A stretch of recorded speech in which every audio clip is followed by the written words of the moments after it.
Does war protect prime ministers from being removed from office, and should it do?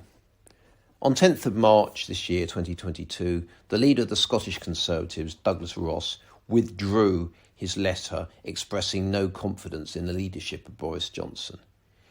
He'd previously sent the letter with the support of other Conservatives at Edinburgh, following revelations about partying on government premises, including number 10 Downing Street, during the COVID lockdown. The scandal had built up since late 2021, and an internal Cabinet Office and police investigation were both underway. Then, on 24th of February 2022, Russia invaded Ukraine after a build-up. This incident generated international security concerns on a scale that served to crowd out other issues, including the political difficulties of Boris Johnson. Those difficulties had previously been the main media story of the time in the UK. Up to that point, there had been serious speculation that his premiership was in immediate jeopardy. The Ross withdrawal exemplified the possibility of a change in fortunes for Johnson arising from the Russian invasion. In explaining the withdrawal of his letter of no confidence, Ross said that, quote, "The middle of an international crisis is not the time to be discussing resignations. There will be a time and a place to debate Partygate, but as even Keir Starmer said at the weekend, we should put that on pause while there is a war in Europe. It's essential that we all fully support what the government is doing. In light of Russia's appalling actions, the government and Prime Minister need our backing, and they have mine and the whole Scottish Conservative Party." So does the fact of a European war make Johnson safe, and should it? Do those who cannot defend the actions of Johnson have, in a European war, a legitimate excuse for failing to act to remove him? The historic precedents might not be entirely comforting to Johnson and his supporters, or to those who claim it is not proper to move against him. The premiership has changed hands many times during war. During the Napoleonic Wars in the late 18th, early 19th centuries, there were multiple changes of Prime Minister for different reasons. For instance, there was a change from William Pitt the Younger to Henry Addington in 1801, and back from Addington to Pitt the Younger in 1804.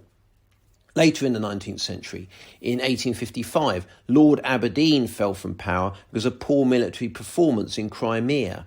He was replaced by Lord Palmerston, believed to be more suited to the conduct of war. A decade later, Walter Bagehot, the political journalist, would comment on this changeover, saying that, quote, "By the structure of the world, we often want, at the sudden occurrence of a grave tempest, to change the helmsman, to replace the pilot of the calm by the pilot of the storm.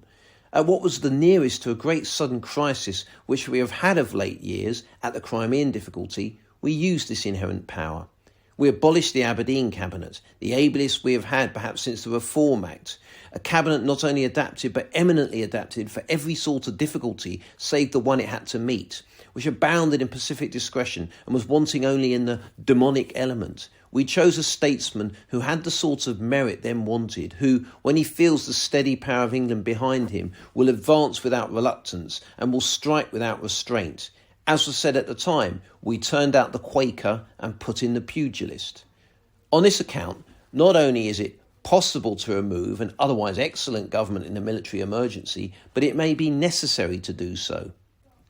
During the First World War, late in 1916, in the wake of the Somme disaster, Herbert Asquith was replaced by David Lloyd George, whose supporters hoped he could deliver a more effective war effort. Winston Churchill replaced Neville Chamberlain in May 1940 after the failure of the Norway campaign and the German attack on France and the Low Countries. Churchill himself was ousted before that war was fully over at the general election of July 1945.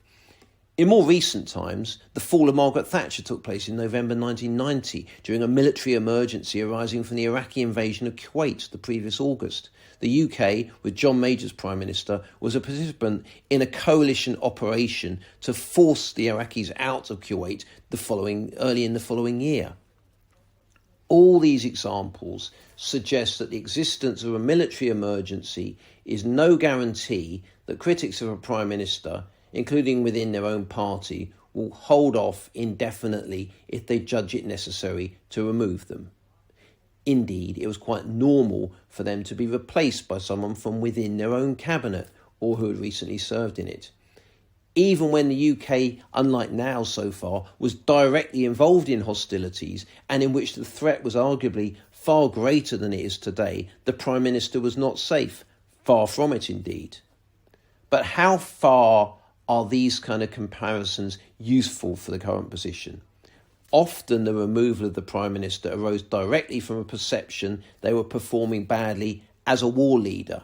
In the case of Johnson, the problems really came before the war began, and he had generated problems for himself for his own conduct that looked to be threatening his position. They'd been building, as I said, from late 2021, not only involving the party scandals, but before that the Owen Paterson affair and the flat decoration revelations.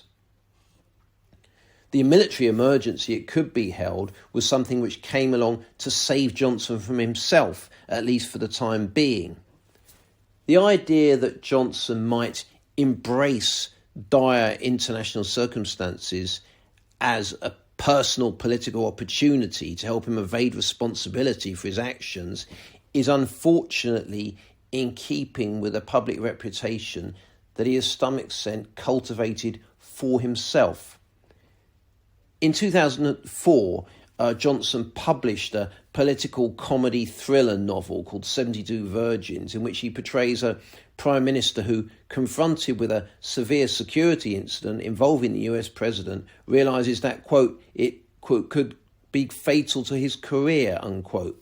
The prime minister character takes steps to ensure that, quote, he was taking political responsibility, of course, but no operational responsibility. It would be quite wrong, the Prime Minister said, for him to second-guess the split-second decisions of the experts, unquote. And for that reason, the Prime Minister character decides to delegate that responsibility to a figure in the police force. The novel also later describes how, quote, from his vantage point in Cobra, the Prime Minister meditated not so much on the safety of the President or the crowd, but on the future of his government, unquote. In other words, Johnson was willing, quite casually in this novel, to depict a Prime Minister as seeing a serious incident from the point of view of his own personal political fortunes, how to hold his government together politically, and also how to make sure that if things went wrong, somebody else got the blame. So that kind of reputation, that's not an autobiography, but it's interesting that Johnson felt quite comfortable presenting that kind of idea of how a Prime Minister might interpret their job, and suggests that it's reasonable to think that at least this will be a calculation in Johnson's mind that he can use the Ukraine incident partly for his own political benefit. How great the threat was to Johnson prior to the Russian invasion of Ukraine is difficult to know for certain. If Ukraine does save him, it will be more through creating a distraction and a perceived need for political unity than because of wider acclaim for his performance during the episode, I suspect. Whether he will live up to the reputation of the politician he seems to want to be compared with, Winston Churchill, remains to be seen, but I think it's reasonable to regard as doubtful at this point. Indeed, in leading to scrutiny of links between politicians and oligarchs, there's some signs that the emergency has led to yet more questioning of the integrity of Johnson and the administration he leads. However, Johnson might come to resemble Churchill in another way. The local elections due in the UK on 5th of May, though they cannot directly remove Johnson from office, might, depending on the outcome, suggest that large sections of the public are happy to vote against a war leader in 2022, just as they were happy to vote against Churchill's Conservatives in 1945. Even then, it does not necessarily mean he will be removed from office. But those who choose not to use their power to oust him at that point will not, on the historic evidence, reasonably be able to claim that the removal of a Prime Minister in such circumstances is improper.